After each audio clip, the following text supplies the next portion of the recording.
Next, it is my pleasure to introduce basically a twofer. We have two BioNet representatives, Vanessa Cook and Katheryn O'Brien, who will be co-presenting. So Vanessa Cook earned her PhD in virology in 2012 and spent approximately 17 years conducting infectious disease and oncology research and teaching at Medical Microbiology Lab for medical students at UC Irvine. In 2018, Vanessa switched to the field of biosafety and joined BioNet. And in 2021, she moved to San Diego and is currently working as an associated biosafety officer in San Diego.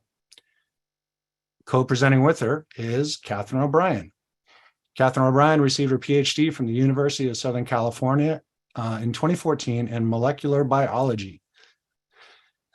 She started her safety career as a biosafety specialist at USC in 2016. Katheryn spent 5 years with USC, progressing from a role as a biosafety specialist to become their high containment officer and ultimately their biosafety officer. In 2021, Katheryn moved to the Allison Institute of Transformative Medicine to assume the position of Environmental Health and Safety Senior Manager. Katheryn finds the transition to a more expansive role in Environmental Health and Safety, which is the EH&S acronym, which I just remembered. I'm very proud of myself. She finds it both challenging and deeply rewarding. Would you guys like to take over? Okay, so thanks so much for that introduction. So a biohazard is an agent of biological origin that poses a threat to the health of living organisms, primarily humans. These can be microorganisms such as bacteria and viruses. They include any toxins and allergens derived from such organisms. They can also be allergens and toxins that are derived from higher plants and animals. The more hazardous the agent, the stronger the need for comprehensive biosecurity as well as biosafety. Biosecurity would involve all components that limit the access to biohazards, such as controlled access to facilities, lockboxes, and inventory tracking.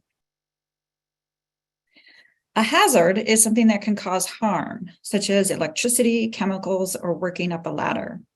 A hazard can only harm a person if that person is exposed to the hazard. A risk is a chance, high or low, that any hazard will actually cause somebody harm. The more you are exposed to a hazard, the higher your risk of injury. So let's talk about risk groups next. We heard a little bit about that in the beginning, the video that we heard in the beginning. So let's dive a little bit deeper here. So risk groups provide classifications for infectious agents and are determined by a panel of scientists. They're assigned to agents that affect humans, but are not assigned to agents that solely affect animals or plants. There are 4 risk groups. Risk group 1 is usually assigned to agents that are not generally associated with disease in healthy humans. And these agents pose a low individual and low community risk, which means that you have no to low likelihood of getting sick and transmitting this disease to the people in your community. Now, for risk group 2, that's assigned to agents that are associated with disease in humans, but usually that's rarely serious, or you have effective preventative and or therapeutic interventions available. So they pose a moderate individual, but still a low community risk, meaning that you can get sick, but you can get vaccinated or receive effective treatment, and you can still not easily transmit this disease to the people in your community. Now, when we go to risk group 3, that's assigned to agents that are associated with serious or lethal disease in humans for which preventative and or therapeutic interventions may be available. So they pose now a high individual risk because you can get very sick and there may or may not be something that can be done to help you. But there's still a low community risk. So you can still not readily transmit this disease to the people in your community. And now we go to risk group 4, which is usually assigned for agents that are associated with serious and or lethal disease in humans, for which you usually don't readily have preventative and or therapeutic measures available. They pose, therefore, a high individual and high community risk, which means you can get very, very sick, and there are few, if any, preventative or treatment options available for you, and you can readily spread the disease among the people in your community. Next slide, please. Kate? Oh, sorry. There we go. Okay, cool. Risk assessments and the controls they promote reduce the possibility of negative impacts of hazardous materials on the health and safety of individuals as well as the environment.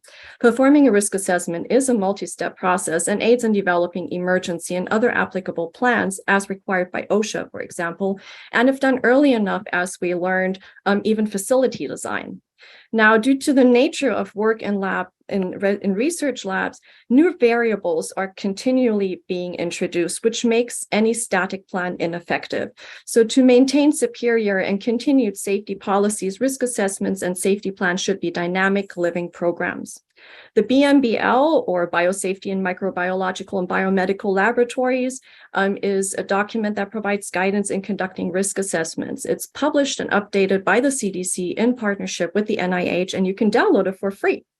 It contains information regarding biosafety guidelines to protect workers and prevent exposures in research labs.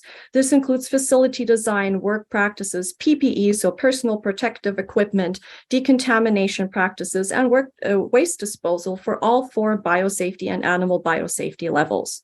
It also provides guidance in establishing occupational health, safety, security, and emergency response plans. Lastly, it includes biosafety level recommendations for various bacterial, viral, and fungal agents. Next slide, please. In addition to biological agents, research usually requires the use of various chemicals and also sometimes small amounts of radioactive materials or even lasers. All hazards must be considered when conducting a comprehensive risk assessment, and therefore you might require collaboration with multiple subject matter experts to get the best opinion. The shown risk matrix here on the right can help you in determining a level of risk by visually representing the likelihood of a risk to occur, the severity or how much damage a risk can cause, and the impact, which is the combination of the two. Now, a low severity will refer to little or no or very little consequences to the environment, health, or safety if an exposure were to occur. So this should not have a negative impact. Medium severity refers to medium consequences. So this may have a negative impact, but there are ways to remedy or lessen cause damage. High severity refers to severe consequences. So you will have a severe negative impact if with potentially devastating consequences. And the same goes for the likelihood, right? Low likelihood refers to no to very little probability that you will have an exposure. Medium likelihood will say, well, this may occur.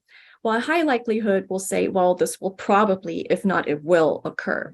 So in order to make use of this matrix, let's just go ahead and look at that far right column, especially on the top here with the high impact that we have.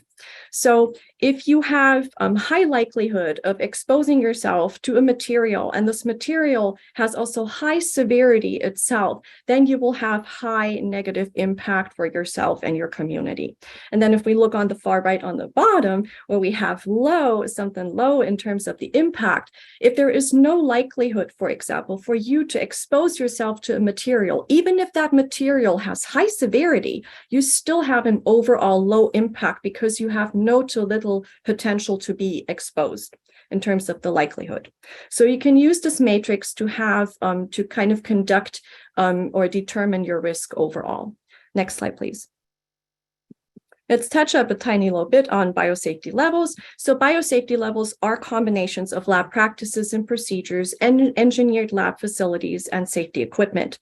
Biosafety levels build up upon each other. So if you are working at biosafety level 3, for example, you will do everything that you do at biosafety level 1, biosafety level 2, and then you have additional work practices, personal protective equipment, and facility requirements. Generally, lower risk agents and or low risk procedures may be conducted at lower biosafety levels. Next slide, please. So are risk groups and biosafety levels the same? No, they're not. Oftentimes they're used interchangeably, but that is unfortunately not the way that you should be looking at biosafety levels and risk groups.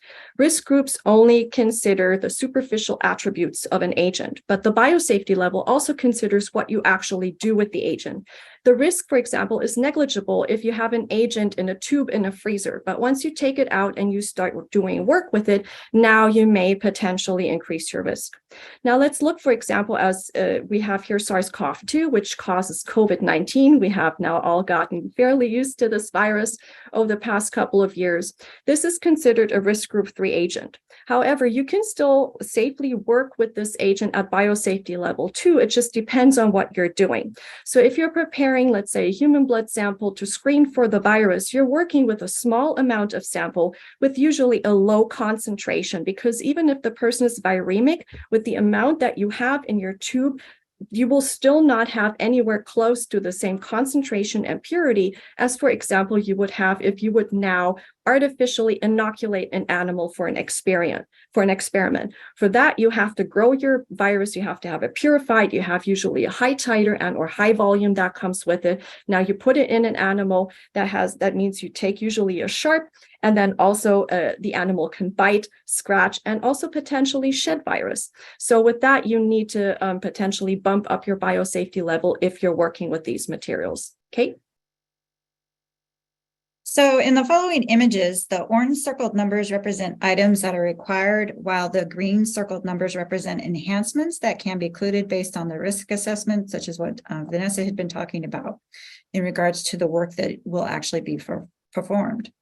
So BSL-1 represents a basic level of containment that relies on standard microbiological best practices and procedures with no special primary or secondary barriers, other than a door, a sink for hand washing, and non-porous work surfaces that are cleanable and easy to decontaminate. Ventilation for a BSL-1 is recommended to be single pass. That is, the air is not to be recirculated in other areas in the building. There is to be controlled access to the lab and procedures in place for the disposal of biohazardous waste and sharps handling policies. Researchers will wear appropriate personal protective equipment, such as a lab coat, to protect their regular clothes, as well as gloves and safety glasses. Work is typically conducted on an open bench top. The use of an autoclave is not required at BSL-1, but it can be used. An autoclave is a piece of equipment that uses steam under pressure to kill harmful bacteria, viruses, or spores on items that are placed inside a pressure vessel. Here we have BSL-2, and these labs have the same basic components as a BSL-1 lab. It includes controlled access, processes for biohazardous waste disposal, and sharps handling policies. Researchers also wear similar PPE as is worn in BSL-1, including lab coats, gloves, and safety glasses. Laboratory air should be single pass and not recirculated to other areas of the building. A key difference there with BSL-2 is that all procedures in which infectious aerosols or splashes may be created are conducted in what is called a biosafety cabinet, or a BSC. BSCs allow for the protection of the researcher and the environment from the agent in use by filtering the air through a self-contained HEPA filter. The presence of an autoclave for the decontamination of materials is now required. BSL-3 laboratories have much more stringent facility requirements than BSL-1 or BSL-2. They include enhanced ventilation strategies to ensure inward directional airflow. Access to the laboratory is through 2 consecutive self-closing doors, which typically contain an anteroom, and they may include exit showers. All air is single pass and is exhausted through HEPA filtration before being released into the environment. The directional airflow is set up to be negative compared to the surrounding spaces to ensure no release of agents into the environment. And the facility is capable of being isolated and becoming airtight to allow for complete decontamination of the space or for emergency situations. All procedures involving the manipulation of infectious materials are conducted within a BSC. No work with open vessels is conducted on the bench. Researchers may now be required to wear dedicated research apparel rather than their regular clothes into the lab. They may also need to wear respirators such as a PAPR, or a powered air purifying respirator, which filters the air the researchers breathe through the helmet, which is equipped with a HEPA filter. The available sinks are hands-free or automatically operated, and liquid effluents, or the waste from laboratory sinks, floor drains, and the autoclaved, are often gathered and decontaminated by a proven method before being discharged into the sanitary sewer. And then finally, we have BSL-4. BSL-4 laboratories allow for the complete isolation of the researcher from aerosolized infectious materials by having them wear a positive pressure supplied air protective suit, basically the same kind of suit an astronaut might wear. The double door access is now set up to be an airlock, and the entire facility is airtight to itself, contained within itself. Specialized ventilation and waste management systems for both solid and liquid waste are required to prevent the release of hazardous biological agents into the surrounding community and the environment.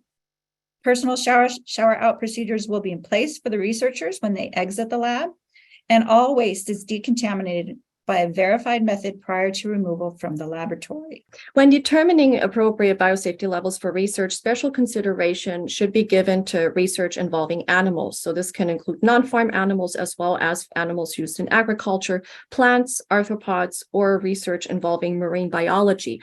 And that is due to increased housing and waste disposal needs, potential requirements to treat effluent water, proximity to susceptible local livestock, fauna, flora, or waterways, and whether or not model organisms in use are considered, for example, invasive species into the introduced locale, and whether or not there is potential for establishment in the surrounding environment if a potential release were to occur. Thank you. Wow, that was so much information. Thanks, guys. Thank you both, Vanessa and Kate, for your informative and engaging presentation.